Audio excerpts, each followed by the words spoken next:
Static buzzed over the radio for a split second as I rolled into town.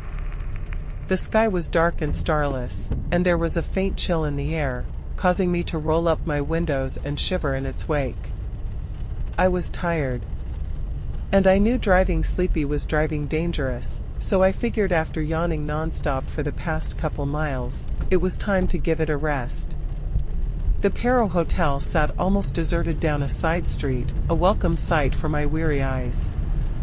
As I parked and made my way to the entrance, I could see a woman standing off to the side by a small sedan, her eyes trained on me until I met her gaze. Did I know her from somewhere? Not wanting to stare, and not caring enough to be nosy, I averted my gaze and walked through the doors. I was immediately greeted by a clerk who checked me into my room while I sleepwalked through the entire exchange. The room was small and clean, but the bed was all I cared about. I collapsed onto it after undressing, and fell asleep instantly. In the middle of the night or in the wee hours of the morning, I was awoken by a metal clicking. Groaning, I flicked on the bedside light as the clicking intensified.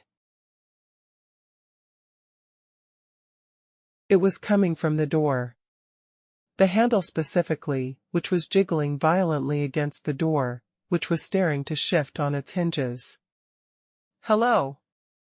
I shouted, mouth dry and sour with adrenaline. The movement immediately stopped, and a muffled woman's voice spoke from behind the door. She was repeating a sentence over and over again. She sounded almost robotic. There was no emotion in her voice. I shuddered. Grabbing my phone to check the time, I rolled my eyes at the mini clock on my home screen that told me it was 3 a.m. Go away. I slid the phone under my pillow, turned off the light, and fell back into a fitful sleep. In the morning light, I thought of my late-night visitor. A crawling sensation skittered across my skin. All the what-ifs swarmed around in my brain. Nefarious intent. I could taste its bitterness on my tongue. Quickly and quietly, I collected my things and made my exit, scolding myself for being so nonchalant the evening before.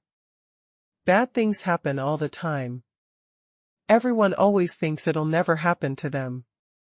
Until it does. Determined to put some road between myself and whatever that was, I climbed into my car and began my journey onward. The rest of that day passed with no major blips. I had almost forgotten about my strange hotel stay until night fell, and the roads became lonelier. A sudden jiggling of my door handle jolted me back to the present. Did I hit a bump? I don't remember hitting any potholes either. That creepy crawly sensation started in my skin again, as I tried to dismiss, deflect and dissuade. Then it happened again, more aggressively this time. Was I losing my mind? I'm going nearly 45 at the least, but somehow, something was trying to get in my car. Bang.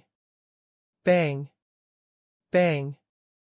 The sound of an open palm slamming against my window. In sheer terror and panic, I swerved to the opposite side of the road, trying to escape. Then I could feel my car lifting off of the road and into the air.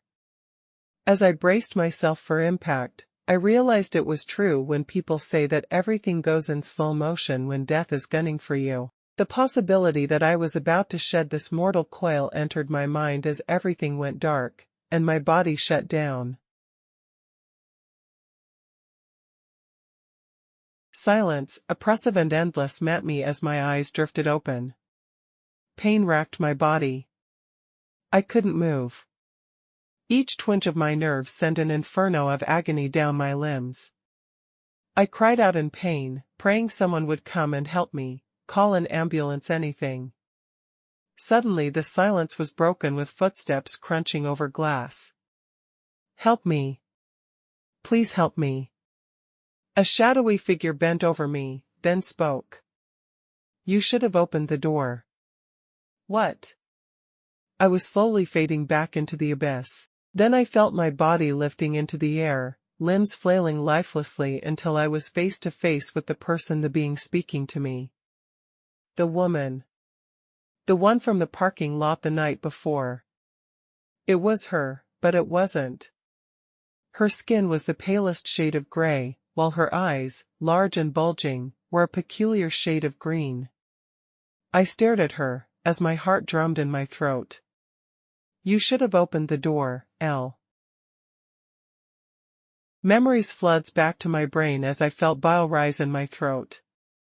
6 years ago. I was partying with some friends, drinking, playing games, and acting a fool. A new girl came to hang out with us, and she was hitting the liquor pretty hard. She ended up passing out outside where we were hanging out, and we left her out there to sleep it off. We made sure she had water and a blanket and went inside to drink some more and party. We forgot about her. In the midst of it all, we all passed out. I woke back up in the wee hours to someone knocking on the door. In my drunken stupor, I told them to F*** off and passed back out. In the morning, we all felt horrible. Hangovers aside, we went outside and looked for her until the angry summer sun sent us back indoors. They didn't find her for 3 days. Somebody had taken her, done horrible things to her, and left her to die in a field alone. Now, it's your turn to be left out in the dark. With that, she flicked her wrist, and I felt myself slam into the pavement once more, as my karma swallowed me whole. And I deserved it.